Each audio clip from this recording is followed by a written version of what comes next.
Hey folks, Lenny Lawson here, the car guru. I have been reminiscing a little bit this morning. What got me there was I went to my man cave, and that's where I keep my guitars and my keyboard, a lot of memorabilia stuff. I have a stack of letters that I've been going through, and they were letters written by my dad when he was on Guam in the South Pacific during World War II. And he was writing these letters to his mom, and she never threw away anything that his hands touched. He was, she was a single mother, had been married, but Dad's dad hit the road at one point. Well, when Dad was 6, that living in Detroit, my grandfather was a sales manager at a Chevrolet dealership in Detroit, Michigan, Highland Chevrolet. And I don't know what all the details were as far as the breakup was concerned. I just know that there was one, and my grandmother and my dad got on a train. He was 6, as I said, and headed back home to Ripley, West Virginia. And that's where he grew up. And he didn't see his dad or hear from his dad until he got out of the military. And just one day, he was a lifeguard at the swimming pool there in Ripley, and one of his cousins ran up to him and said, "Max, your dad is at your house." And he didn't just climb down off of that lifeguard stand. He leapt from the lifeguard stand and started running. And, he always wanted a dad. All of his friends had dads. And so they met and got reacquainted. And my grandmother was just beside herself. She wasn't a real fan of this, but, my grandfather came back into his life. And from that point on, they had a great relationship. But there's a lot of letters between my dad and his mom, and back to him as well. He kept all of those. And letters from my grandfather to my dad and so forth. It was just, it's just stuff that I'm glad that I have. It's a little bit overwhelming sometimes, the sheer volume of it. But it just made me think about the importance of letters and how it's almost a lost art. Now, I still get some letters. My insurance agent, life insurance agent with New York Life, is 86 years old. And every time we meet, he sends me a thank you card just for the meeting. He's always clipping out things out of the Knoxville News Sentinel. He lives there. I live in Greenville, 70 miles away. Every time he sees something he thinks I'll be interested in, he clips it out, puts it in an envelope, and writes a little note with it. And those just mean a lot to me. And I think texting and emails are a sorry replacement for a handwritten note. Don't you? You can say a lot more in an email or a text, and you can do FaceTime and all these different technologies that we have, but just I feel like something's been lost there. It's that personal thing. It's about, that their hand touched a pen and made all those markings on that piece of paper. There's a physical aspect of it. Now, somebody had to type in a text or an email or something, but it's just not the same. And so I think there's a lot of things that way in society. I know in my business, it is changing, and AI is taking over certain, it's not like a tsunami, but it's definitely a fog has moved in. It's not even a drizzle, but, to read the periodicals that I read, like Automotive News and car magazines and stuff, AI is just, swarming all over us, and I do use it a lot, but it's not running my store, though, yet. But don't you think that sometimes we just get so consumed by technology that we forget that the simple things matter? Some of my salespeople, for example, follow up with customers. They don't even know how to write cursive. Imagine that. They don't like to write. They'd rather type with their thumbs and so forth. They don't understand the personal touch. They don't understand that a customer will respond to a handwritten note in a more favorable manner than they will to a text. They'll say to me, "I didn't know you could do that." Well, of course you can do it. You've got an address. You can go to Staples and you can buy some paper and some envelopes and you can write notes. And if somebody's really interested in some particular topic, they're a customer of yours, you can do clippings out of a paper or print out an article, stuff it in the paper, send it to them. Do you think that will have a positive impact on your customer? The people that you've already sold a car to, do you think that'll have a positive impact on them or negative? Of course, it'll be positive. They'll appreciate it. Even if they are young, I believe that will mean something to them. Maybe I'm wrong. It's that nostalgic part of me that I can't let go of, and I'm not going to, because that's what makes me, me. I'll be back in just 1 minute. Okay, I am back, and I'm going to be talking today about a sentence that I hear a lot from people, and over my 48-year career have heard countless times, and that sentence or phrase is, "I didn't know you could do that." So I'm going to talk about some of the instances where that statement has been said. Now, this first one has to do with our service department, and we've got a customer that comes in with a catastrophic engine failure, and they're just out of warranty. Now, a lot of people think that, well, simply because they're out of warranty, it's on them. And that's just not the case. Because if a customer has been diligent as far as their regular maintenance is concerned, they've kept good records, they've had it serviced at the dealership, preferably because that's going to be an easier situation to solve, because the factory likes to see that. If you buy a Honda at a Honda dealership, they prefer that all your service work, oil changes, tire rotations, everything is done at that Honda dealership. Because if you have an out-of-warranty situation, they're more likely to step up. Now, I shouldn't have used Honda as an example because very rigid as far as after-warranty repairs. A lot of automakers are. Now, the domestics are a little bit more forgiving. And, if you buy a Stellantis product like a Dodge or a Chrysler or a Ram, they may be a little tight right now because they're struggling financially. But if it's a Ford or a GM product, if you've had it serviced there, even if you're like 20, 30,000 miles over, sometimes certain situations they'll either pay for part of it or pay for all of it. When I say pay for part of it, they may pay for the parts or the labor and you pay the other. It's not free, but it's better than nothing. So I've had a lot of people say, well, I didn't know they could do that. Well, they can do that. Another thing with a catastrophic engine failure is you don't have to put a new engine in it. You've got a vehicle with 100,000 miles on it, 120,000 miles. Why spend $8,000 on a new long block that's a complete engine when you can find one in a junkyard? That's what I'm going to ask for. I said, can you find me a used engine, something with less miles than mine has on it? So maybe you can find an engine with 50,000 miles on it. The car's been totaled, but they pulled the engine. It's sitting in a junkyard in a storage building. And as a matter of fact, many of these salvage companies will put a warranty on that engine. Now, if that engine fails, they won't pay the labor, but they'll actually replace the engine. Not a bad deal. Many people have said, well, I didn't know you could do that. But you can, but you have to know to ask. Same thing goes with a transmission. Maybe an air compressor on a vehicle goes out. Always ask, consider how many miles you have on your vehicle. And then if you have a lot of miles, ask the service advisor, maybe could you find me a used one? Could you find me one that's remanufactured? What's that?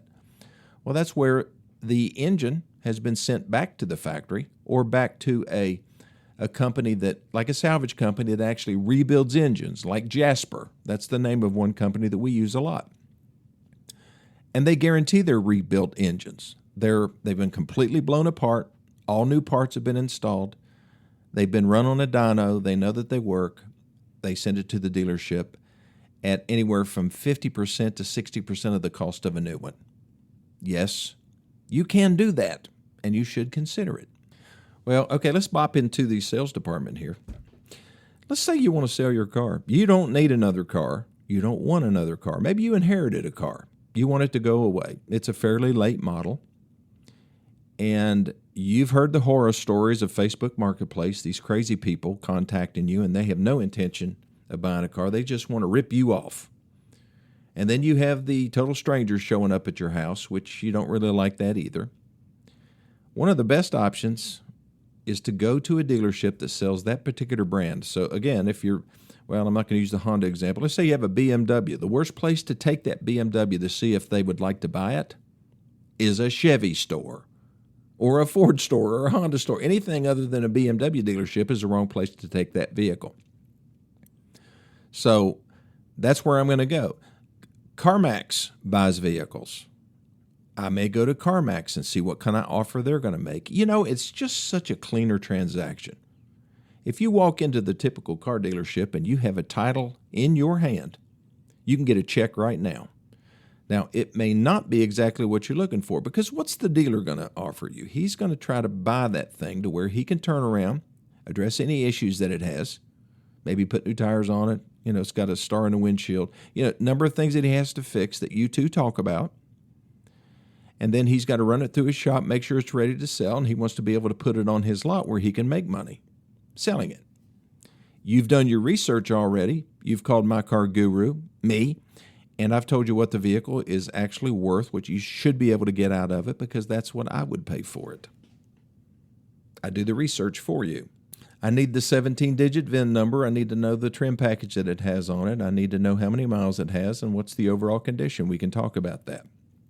I can give you a number, and you can get really close to that if you go to a dealership. Say, listen, I've done my research. I've called other dealers. This is the best offer I've had. What will you do? Yes, you can do that.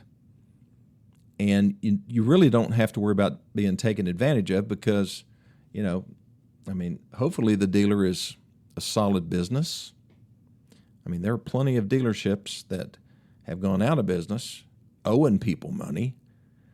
But, you know, if they've been in business for a long time and you've got the title, if they're willing to cut you a check and right there on the spot, should you hand them the title?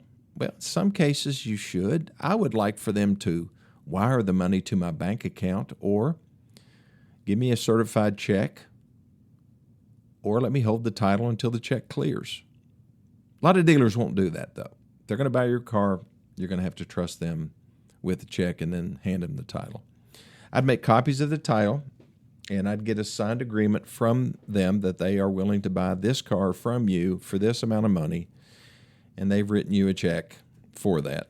And then you've got some kind of enforceable document. Yes, you can do that. I didn't think you could do that this past week. I had a young person, a college graduate, never bought a car before, brought their grandfather in with them. He's going to co-sign. I said, well, guess what? You probably won't need him. How come? Because we have a first-time buyer program and a college graduate program. And we'll check. We'll get the information from you. You can't have had any kind of bad credit. We call that derogatory credit. You know, you can't have delinquencies on anything like a credit card or something like that. Yes, you can still have a bunch of student loans. I mean, a lot of people do. But you can still buy a vehicle, and you don't need a co-signer. And one of the worst things people do is something called a straw purchase.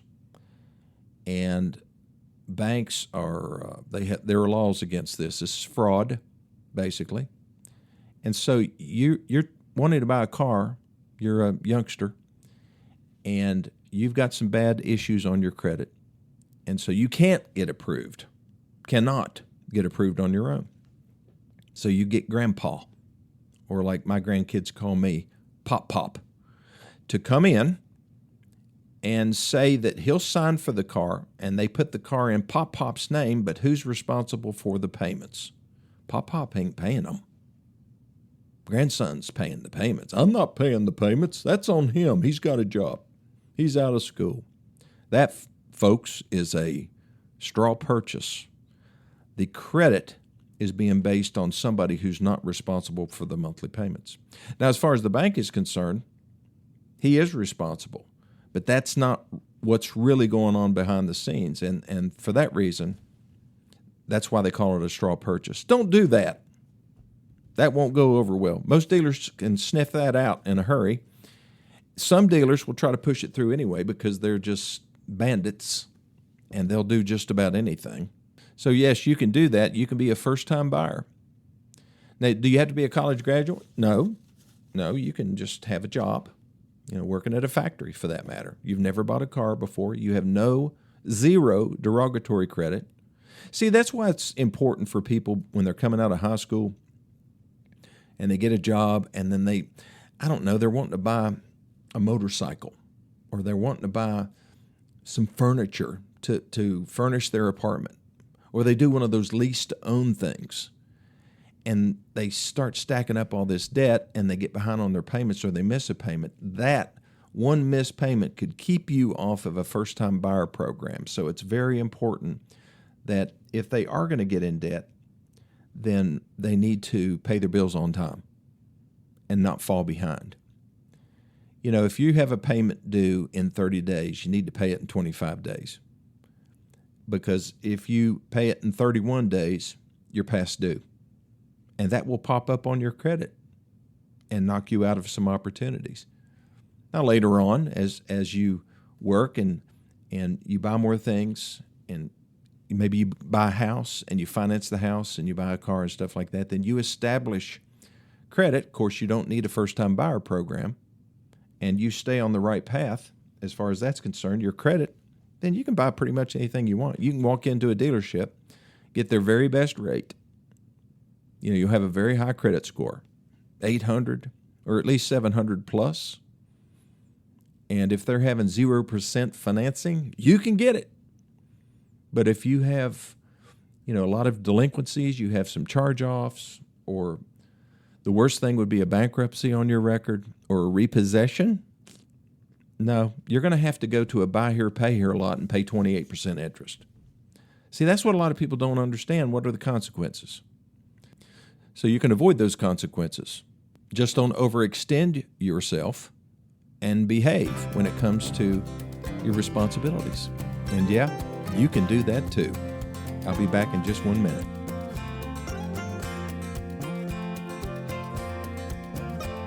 I was driving to work this morning. Well, I took a detour. I know I shouldn't do this. I went to Chick-fil-A and got a chicken and egg biscuit. It's so good. And an orange juice and a coffee. And I was driving to the dealership after that, and I looked over, and there's this new, I think it's, what do they call it, Take 5 oil change place, something like that, 5-minute oil change. And I look in there, they have 3 bays, all empty. And there's these 2 guys. They look like high school kids, not real swift looking. And they're holding up signs. Like they do at a lot of businesses, they're trying to attract attention. They pay somebody I'd like to know what they pay somebody to do that, to stand there on the road and flip those signs around. It's like they're selling pizzas. And they're trying to get you to come in and let them change the oil on your $50,000, $60,000, $70,000 vehicle. No, thank you. I'm not doing that. And you shouldn't either. I want somebody that's qualified. I want a trained technician to service my vehicle, do a multi-point inspection, make sure that everything else is good, that my coolant protection is good, that my battery's good, that my brake thickness is satisfactory, and how many more miles I can go before I might need to consider brakes, that all my other fluids are good, that my oil's topped off, and I'm using quality oil recommended by the manufacturer, and an original equipment filter. I'm not putting a filter on my car that you can get at whatever the name of that place is. No, thank you. They buy the cheapest filters they can from China or someplace like that, and they put that on your vehicle. And you may think that's good enough because it's convenient. Oh, I need to change my oil, and that building's yellow. I'm going to go in there. And you pull in, and you have no idea what they're doing to your vehicle. I'm not sure they know. They were probably flipping burgers at McDonald's a couple weeks ago, and they had maybe 30 minutes of training. I'll probably get sued from this, but it's true. Does it cost any more to have your vehicle serviced at a new car dealership? No. Compare the prices. Call the dealership and see. If you use a synthetic blend or a full synthetic oil, 4 or 5 quarts, what does it cost to change your oil, put a new oil filter on, do a multi-point inspection? Is it going to take a little bit longer? Do you have to make an appointment? Probably. But you can do that. People say, well, yeah, no, it's just convenient. Yeah, I don't always have it on my mind, and I'm driving by. My husband said to get the oil changed, or my wife threatened to divorce me if I didn't get my oil changed. And so, I'm just going to stop in here and get it done. Is that the way you want to treat your investment? How's that going to look when you go to trade your vehicle and said, I had all my oil changes done at the Quick Lube place? That's not real heartwarming. That's not something we want to hear. What we want to hear is that it was serviced at the new car dealership that sells that brand. That's what I want to hear. Plus, I can call that dealership, and if you don't have all the records, I can get them from them. That will help me sell your car. When somebody wants to buy it, they can say, well, do you have any service records? Matter of fact, I do. And it was always serviced at the new car dealer that sold the vehicle. We service a lot of Nissans for people that were bought someplace else. And I'm happy to do it because I see that as a way to earn their business the next time if they didn't buy from me. We also service a lot of Fords for folks that bought somewhere else. And some of them drive from Rogersville and Morristown and Johnson City and Kingsport to get their oil changed here because they trust us. And they know that this is what they ought to do to protect their investment, because it is an investment. It may be a depreciating asset, but it can depreciate more slowly if you properly maintain the car. So I've had people say, I didn't know it would do that. I didn't know you could do that. I didn't know that would make a difference, but it does make a difference. And I'm here to let it be known. Well, thanks for listening to this edition of My Car Guru. If you need me for any reason, text me 423-552-2020 or send me an email to LennyLawson2020@gmail.com.